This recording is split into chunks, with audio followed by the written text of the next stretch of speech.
compassion for self. We are so good at loving other people. Mm-hmm. We're so good at saying, it's okay if you screwed up when people have hurt us or failed us or come up short. Boy, if we do it on ourselves, we're beating the crap out of ourselves. People were utilizing those tools to fill what they felt was the need that the body was looking for, but actually maybe it was something else and there's something better that could be given to fill that particular need. The reason I want my clients to be able to connect somatically is because how can you be whole if you're ignoring half? Yep. Well, welcome back, everyone, to another episode of The Lighter Side of Heavy Things, where two therapists talk about their experiences and share some insights regarding those heavier topics, but trying to keep them a little light. Again, joined with us today is Dwayne Horton and myself, Chris Clark, here at Pinnacle Counseling Center. Now, Dwayne, last time we kind of left off regarding the topic of the somatic experience with trauma. And I guess what do you feel like, what could be a brief overview, or I guess catching people up to speed regarding that? Well, just like a somatic experience is something that we feel within our system, right? Our bodies experience the world just as much as our brains do. Right. And so somatically, like when we're happy, our body feels light. When we're anxious, maybe heavy, or like nervous, we get the feet want to run type feeling, right? Sad is where you're like, oh, I'll just curl up and sleep, right? So those experiences are very important for us because we're about to have not just a logical experience, but we're about to have a whole body experience in life. Life should be fun. Right. And that's kind of something I tell my clients. I said, feelings, emotions are, the kind of the flavor of life. If all we had was logic, we'd be just computers, basically. Yeah. A bunch of ones and zeros. But we need to be more than just a bunch of ones and zeros. It can't be sterile environment. Right. And it's important to be able to balance that as well, right? We can't be all logic just as much as we can't be all feeling or all emotion. We have to learn how to balance those. Yeah, I mean, doing things emotionally, anybody who's gone shopping hungry can understand doing things emotionally is a dumb thing, right?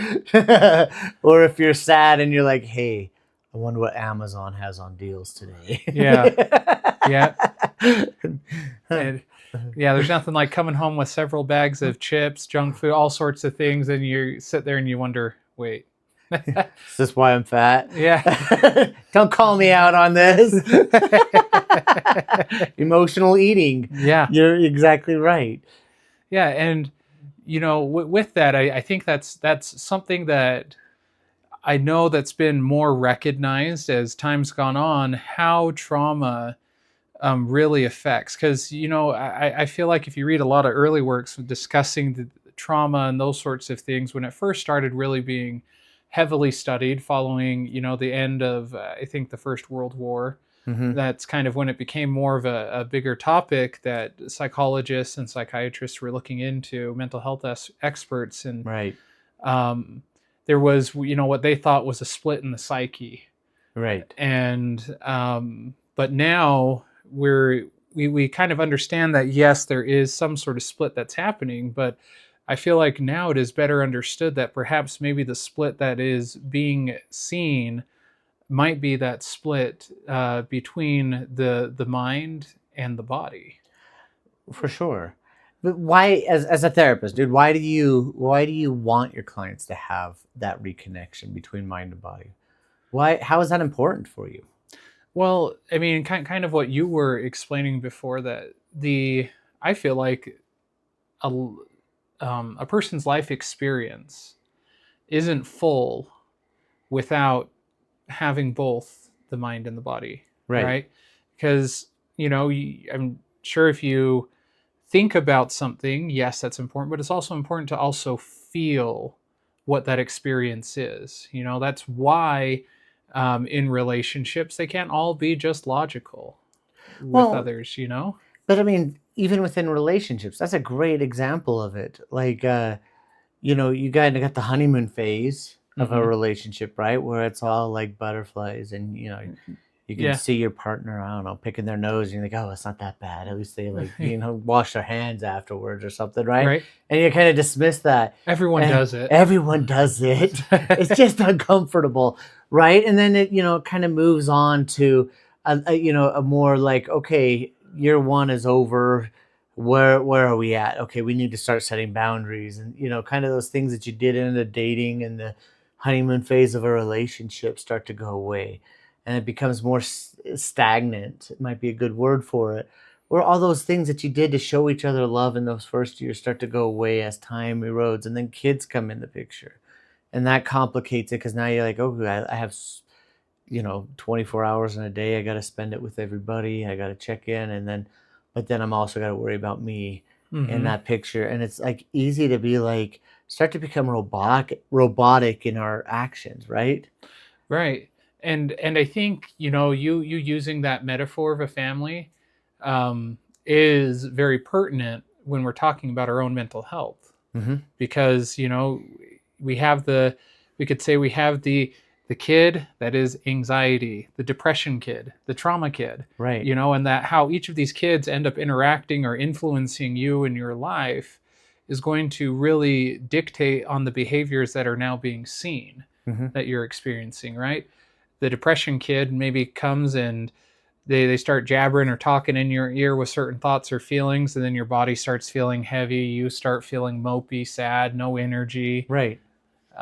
Anxiety kid comes along and all of a Right. sudden you're like, I can't sit still, I got to be busy, you know and Mm-hmm. then the trauma kid comes around, and then maybe you end up experiencing a mix of both, where I got to be doing something because I don't want to think about this or want to deal with this, or maybe it's like, oh, life really is so terrible Right. and I'm going to hide into my corner, I'm going to disappear. And then you're empty nested, and then all you have is those. Yes. Yes. So, but then why is it important? Come back to that question. Why do you want your clients to be like, to pay attention somatically to what's happening in their system? I mean, if we to answer it using your model that you kind of Mm-hmm. presented, that the reason I want them to have a good somatic as well as a logical mindset is because it's what's needed to have a good relationship in general, Mm-hmm. right? They have to be able to think through life, think through problems. They also should be able to feel safe, feel happy, be able to feel emotions, period, but be able to feel that they're able to manage those emotions appropriately. Right. And we don't want that, we don't want to disconnect, because as soon as disconnects happen within relationships and they end up persisting for lengthier periods of time, well, the likelihood of that relationship becoming or being successful long term begins to diminish a Right. lot. Now you figured you change that from a metaphor to an actual, right? A literal. So Yes. relationships, like meaning not relationship with depression or anxiety kid, but with other people, right? So Yes. that connectivity. And I agree with you on that. And the reason I want my clients to be able to connect somatically is because how can you be whole if you're ignoring half? Yep. It's impossible mathematically, right? Hmm. Um, but more importantly, I think one of the biggest things is like, did I share my experience when I was my fainting on my father-in-law in here? No, I I don't. haven't. Not yet. Today's the day. So somatic is a good experience. So you might be. My in-laws are gonna get a kick out of this one, because they love to bring this one up every time we meet. My father-in-law had a fall. He hit his head. He was in the ICU. Now, for those who don't know the backstory, this part is that I don't do blood. I didn't. I've learned how to deal with that experience, but I mean, you I worked in a hated hospital blood. for a little while, right? Well, yeah, it was beyond that got me to that point. Those are more stories I could tell you about. But it was so I've always hated blood. I hated needles. I had a a surgery on my right knee when I was a teen, and some big problems came up. I got staph infection, then I started Oh hating gosh. needles. It was kind of crazy. So I do remember the anyway, knee stuff. Yeah, soccer. Yeah. yeah. So my father-in-law was in the ICU now, and my brother-in-law and my sister-in-law came out so we could, go in with mom and my other sister-in-law. And um I'm sitting in the not sitting, I'm standing in there, and I'm like looking at him, and he's like, what a trauma patient would look like, right? Yeah. Got tubes and the Everything. heart monitors and stuff, and there's definitely a little bit of dry bits of blood around some contusions and stuff like that. Well, I'm sitting there, and all of a sudden I realized like it's like going dark on all the edges of my periphery, and I'm like, what the heck's happening? I look, oh, I haven't breathed in a while. I better breathe. So I'm like, so I'm like, oh, hey, look, it's going away. Yeah. And then a few minutes later, all of a sudden I hear Sarah yelling at me, like not yelling, but Sarah's like, what are you doing? And I'm like, I don't know. But then I notice my legs are going crazy. Yeah. And Sarah's like thinking I'm trying to be funny because, she probably has reason, the stupid things I do. And well, then she's like, wait, are you okay? I'm like, I don't know. And then I'm like, no. And bam, right on top of my father-in-law. Got way too close and personal with my dad. Like, I was like, Uh-huh. oh, yeah. And we got up and we walked back out. I don't even know if we were in there 10 minutes. And my brother-in-law and sister-in-law were like, hey, What was why that? are you out? Like, everything okay? Because they were worried something had turned south. I'm like, no, I just fainted on dad. But that was a very somatic experience for me. It hit me, Mm-hmm. right? Having to learn how to deal with that was very tough. And Right. paying attention somatically was allowing me to start to learn how to get warning signals. Being able to pay attention to what's happening all over me helps me be able to relate and connect to my world more effectively. And I got to remember what we were saying because there was another point I was going to make. That was point number one. There's a squirrel moment Yeah. happening. It's if I remember right, you were talking about we were talking about why the somatic experience is so important for your clients, right? Yeah, Why you want them because to they can't connect. do a whole, right? You can't be a whole. Like, say you're going out, like, the great book, The Gift of Fear by Gavin Mm-hmm. de Becker. He talks about how fear is not bad. Fear is an emotion that is good for us. Right. Anxiety is similarly, it's not bad. Mm-hmm. It's an emotion that's good for us. But if our clients don't know how to listen to it, it's what I tell my clients. That's how the analogy I use. If you don't know how to talk to your anxiety, well, your anxiety is going to rule you. Yeah. If you don't know how to understand why depression is saying this is sad, then depression is going to rule you. Yeah. Um, Comes back to that idea, I guess, of having those kids, right? mm-hmm. And that if you let the anxiety kid starts throwing a fit and you just cave, well, what does that end up teaching the anxiety kid? Right. Right. And give it power. Yeah, you're giving it power. It's like a kid throwing a tantrum. Like every time they throw a tantrum now, they're going to expect something from it, right? Right. Conditioned response. Right. And I think, building off of what you were saying with the somatic experience, I feel like for many people, we oftentimes take those somatic experiences to extremes. Mm-hmm. Because we want to avoid those things that make us feel uncomfortable, those things that we feel like are dangerous or made us feel less than positive, right? Like I think back to that experience I know I shared with the pizza and throwing up and all that sort of stuff. I mean, for the longest period of time, I could not eat pineapple, period, let alone on a pizza. But even with that, I didn't eat pizza for a while.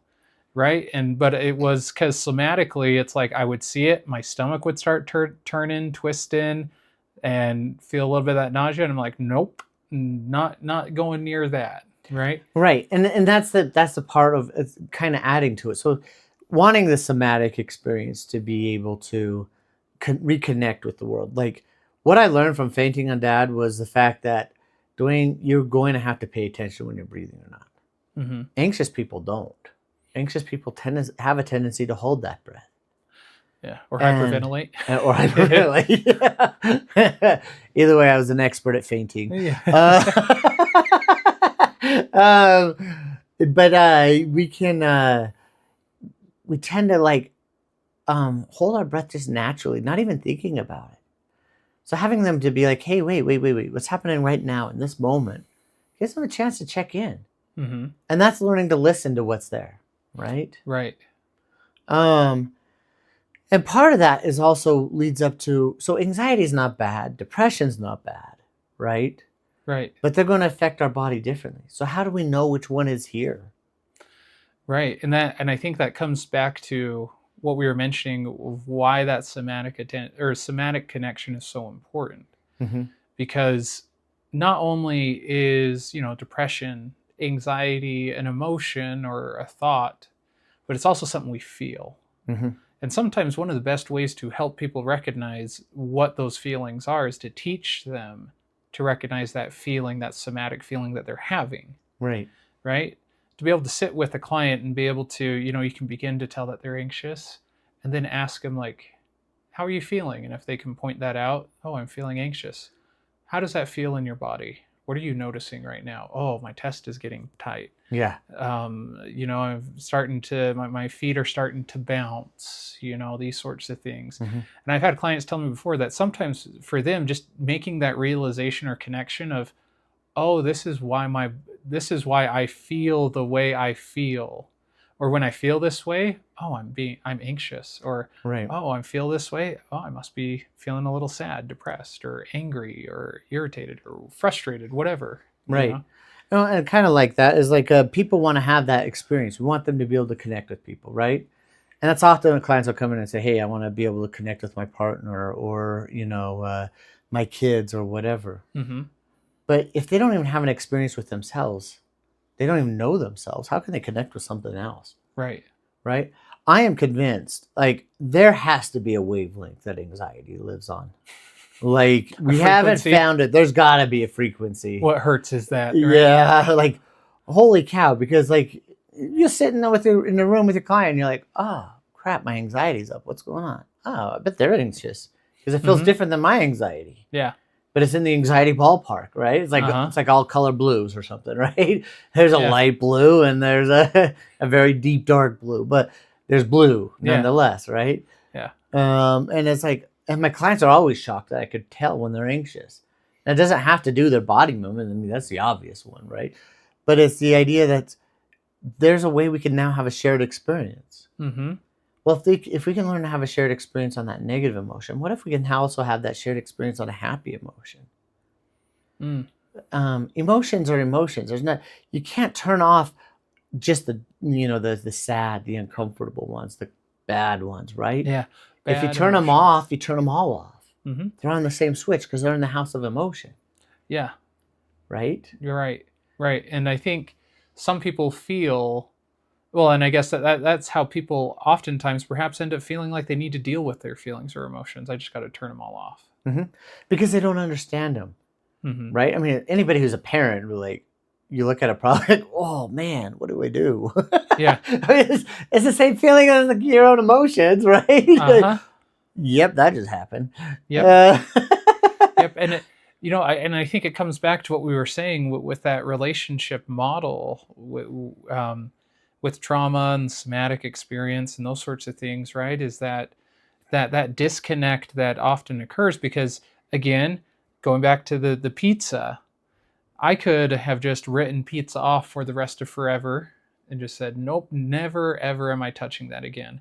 And I feel like that for many people, when it comes to trauma, they do that, right? That instead of perhaps looking at it, working through it, and trying to realize that, you know what, that was one instance, one bad situation, it's more of that, to keep myself safe, I'm avoiding this forever. I'm isolating myself from this forever. Mm-hmm.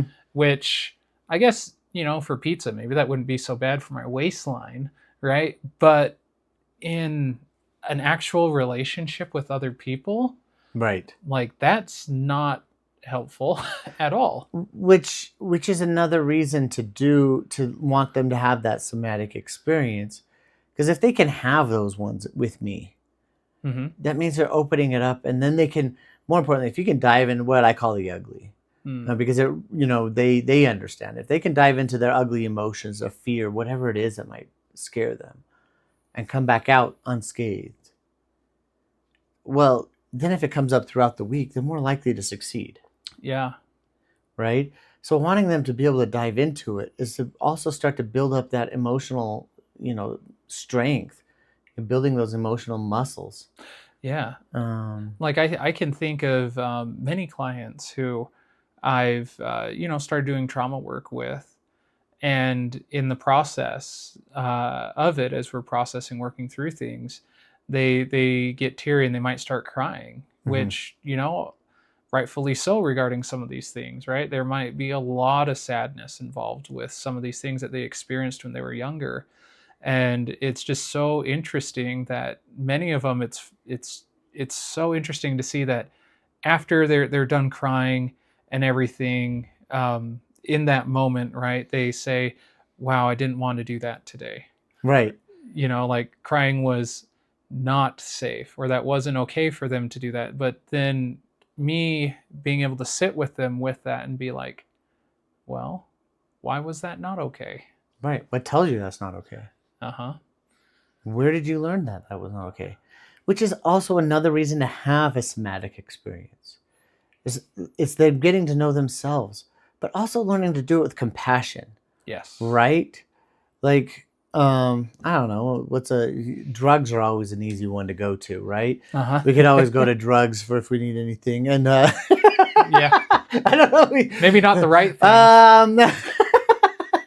I don't mean go use drugs. Yeah. I just mean drugs gives us a good example because it's obvious. But like say, hey, how has been your substance use been good for you? Mm-hmm. And people are like, it's not.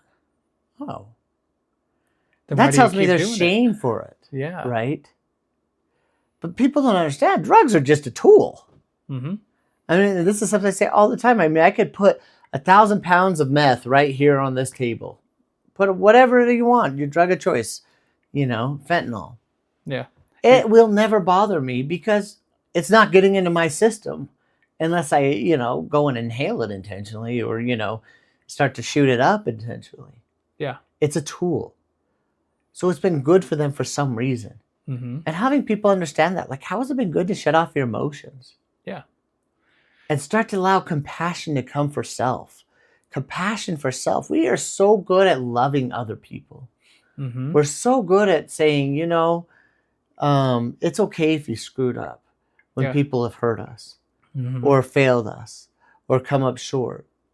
But boy, if we do it on ourselves, we're beating the crap out of ourselves. And even that, I say, I wonder why that's been good for you. Mm-hmm. And start having those experiences. Yeah. Like I can think of so many clients that I've worked with where, they'll be beating themselves up while we're processing, working through a trauma, right? Why didn't I do this, or I should have done that, or whatever, Mm-hmm. And I sometimes it's helpful to be able to sit with them and just say, well, you were 8. You have an 8-year-old. Would you be blaming your 8-year-old because of this? Right. No. Well, maybe you shouldn't be blaming yourself then. No, and that one brings up a whole lot of things for me. But you're absolutely right. Learning that compassion and kind of going to your idea. Like often my clients hate the word fun because I think emotions are fun now. Yeah. Like, hey, let's try this. This will be fun. And they're like, no, it won't. Yeah. Yeah, well, trust me, it'll be fun. Yeah. Like for you, I'm like, well, that's what we're here for. Therapy's about me. That's right. You're paying me. Yeah, that's all right. But when you start to say, hey, they start to panic and worry about it. You're like, hey, let's just try this. I'll look at the clock. Like, give me 5 minutes with this. Let's just sit with this. Last week, the client looked at me and was like, you want me to cry for 10 minutes straight? Well, if that's what you want and need to do, sure. But no, I'm saying let's just sit with the emotion and listen to it. Yeah. And there was that very visceral response, defense mechanism coming up. And and I was like, yeah, there we are. Now, what does that want? Why is that there? Why do you feel so afraid of it?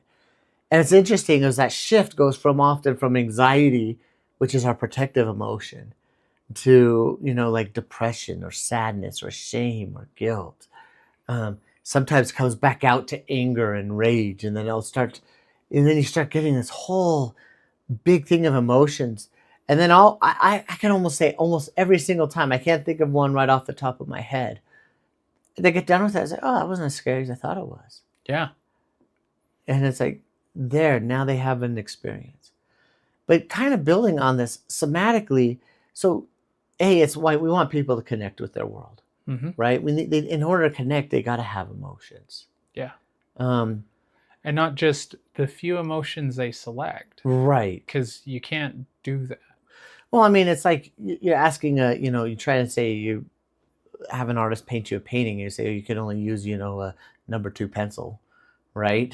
Yeah. And like, well, how do I get color in? I don't know, but you got a number 2 pencil, right? An artist needs a wide variety of tools. I should have done something I'm good at, art. So I started panicking. I noticed it right there in me. I was like, "Oh crap! Well, you don't know anything about art. You're definitely not artistic." Well, I think you bring up a really good point too. Like with the idea, I mean, if we were to tell an artist, right, I need you to make this this portrait, this whatever it is, you can only use black and white. I'm sure there's many artists out there that could do something really amazing with it, right? But that's they're being hamstrung needlessly when they could use they could use everything. Well, I don't know if necessarily needlessly. It might be they don't know how to use the other tools. They might not know how colors blend. I had one artist client of mine did sidewalk art, and they would talk about how they would rub their fingers over it and to try and get it layering right. Like I again, I'm a novice. I have no idea. Like if you want to create an absolute panic in me, just throw me a piece of paper and say draw something. I'm like, what? Yeah. Draw what? Well, be creative. You're gonna get my best rendition of a 3D box because that's all I can draw. Stick figures. That's not a few stick figures. I've had many good therapy sessions with stick figures. I can tell you that we've done storyboard, but it's narrative therapy. Oh man, it's funny, but well, yeah, it's just an impromptu stuff. But yeah, but that's the truth of it. It's like maybe they don't know how to use it. And that's why teaching how to have a somatic experience is just like teaching them art. Yeah.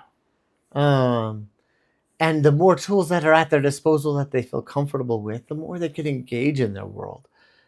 Does that make sense? Yeah. And I think where I was thinking with the black and white, right, is like I can think of many clients that I've worked with in the past that they were doing fine in life and in some areas pretty well with just black and white.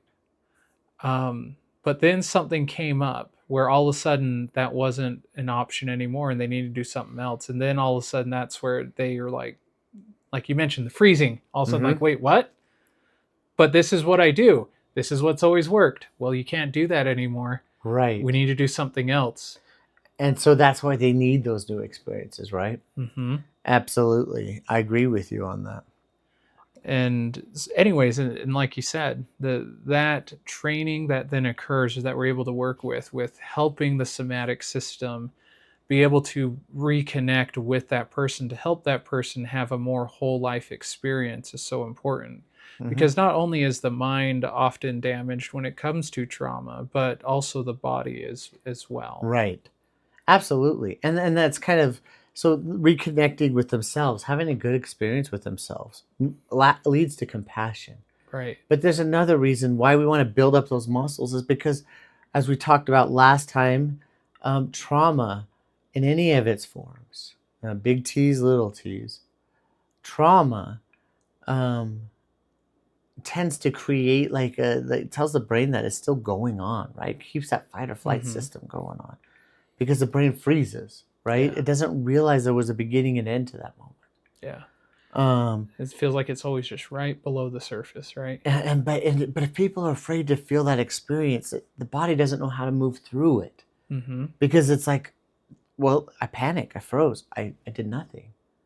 And that's often why there's a lot of shame and guilt with it. Because, like, well, I could have done something, Right. right? I could have, you know, why was I so stupid and did this or did that or, let this happen, right? Right. We are very intentionally mean to ourselves. Well, and I think that in and of itself would be another great topic to go more into, Hmm. the ideas of shame versus guilt, Oh, yeah. and what does that do to a person, or how does how do people need to learn to reframe perhaps certain things in their lives? And how to learn to differentiate. Again, that's one of those voices, like differentiating between anxiety and depression. But learning those things, because if they can ultimately have that, if they can now not be afraid, like I've had a lot of clients who, whenever people were sad, um, they would be sad and sit with them and sit and cry. And they think, oh, I'm doing such good things for them.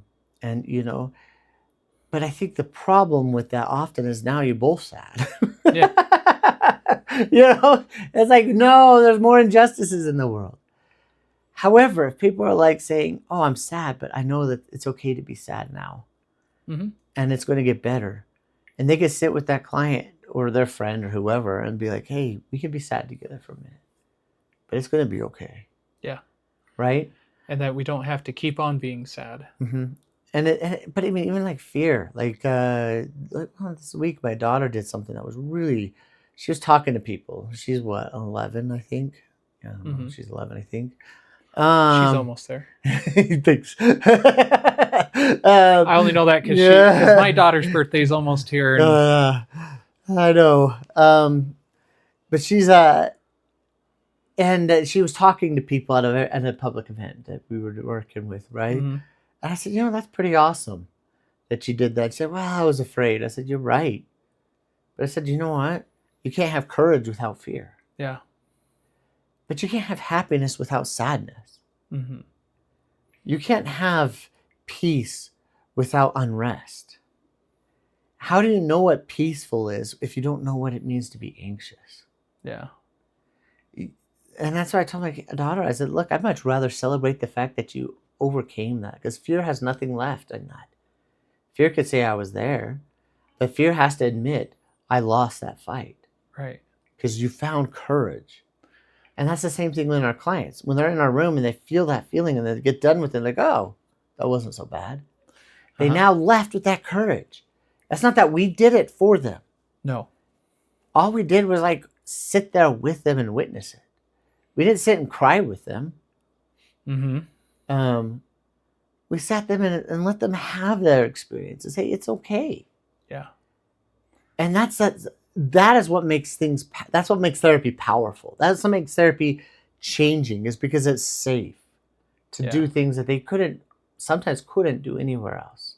Yeah. And I think that's a good way to help people who maybe don't have a good understanding, maybe what happens inside the office of, with therapy or whatnot. I like to think of it as kind of a coaching room or a teaching place, right? But what our subject is a lot more regarding emotions and those sorts of things, right? Mm-hmm. It's almost a private tutoring sort of a thing, where like you would sit down with a teacher, maybe go over long division or multiplication or whatever it is that you're trying to figure out. We get to sit with them and sit with those feelings with them, help Mm-hmm. them navigate, figure that out. What was that like? What did you notice? Mm-hmm. What was new? What was different? What was the same? Right. And what's also interesting about it, and I think one of the big points, last points for me with it is once they now have enough experience to it, not only do they experience themselves, not only is there compassion, but they're stronger for it. Mm-hmm. And what's often underlying a lot of anxiety, a lot of sadness, a lot of depression, are unmet needs, unmet wants. Or they feel like they can't do it. Mm-hmm. I know something came up this last week and people were afraid and are anxious with something I was working on. And I said, well, I wonder why we're anxious. It wasn't with a client. It was outside of here. I can't remember. But But like say people have like why do finances cause people anxiety? It's because they don't know how to work with them. Mm-hmm. I mean, if you want to talk about sterile and no emotion zone, people should love to be bankers. Yeah. Accountants. All you got to do is add a bunch of numbers, right? And Yeah. subtract, right? I mean, it is very straightforward. Math is completely emotionless. Mm-hmm. And that should make people comfortable. But really what it is they're like, oh, well, I got this hospital bill or, this illness or, my kids have 32,000 activities that they are doing. I don't know how to handle it. And it's that idea, I don't know how to handle it. That's what sparks it. Yep. But if you could get them to listen, oh, is that what's bugging me? Okay, now what do I want? Mm-hmm. How do I want to go? What would be ideal?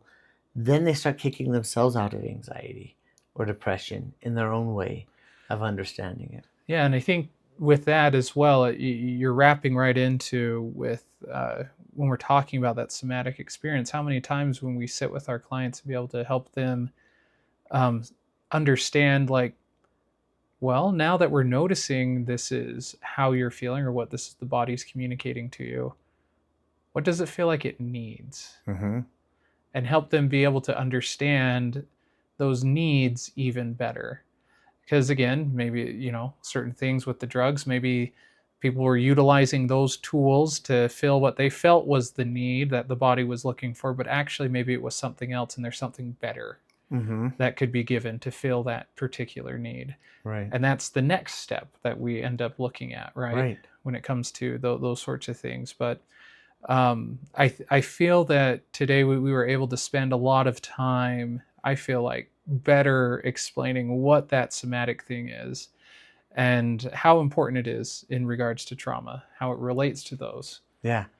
And I mean, somatic, don't give up on it. It is a lifelong thing. I mean, I've been dealing with it for what, 40, almost 3 years. I'm getting old. And I'm learning every day. And even there are moments where it catches me. But once people connect with themselves, that's really the best part of our job is they get to start to love themselves. They get to see what we see. Right. And what a spectacular thing that really is. Right. That they're able to experience that self-compassion for once, right? Because, I mean, again, you mentioned, we start learning this somatic stuff from the day we're born. Why does the baby cry? Because it feels like it has a need being met. But how do we calm the baby? By loving it, calming it, providing that affection or whatnot that it needs, that it then helps feel, oh, I'm okay to feel this way. Right. I'm safe. Right? I'm safe. But as adults or as we get older, we end up needing to learn how to do that for ourselves because maybe we didn't have that opportunity. Right. Or we put everybody else above us before us, right? But these are all things that we'll keep continuing on. We're glad y'all came. Somatic experiences. Please feel free to write questions if you watch it and you have questions about it, topics you want to do. Yeah. Follow us on Facebook and Instagram. We're all over. We're all over wherever you want to find us. We're likely there. Oh, you're talking on the internet. I was like, oh, no, you're talking like squirrels. Like, well, yeah, you're right. I'm that too. But that's funny. No, thank you everyone again for joining us on another episode of The Lighter Side of Heavy Things, and we'll see you guys next time.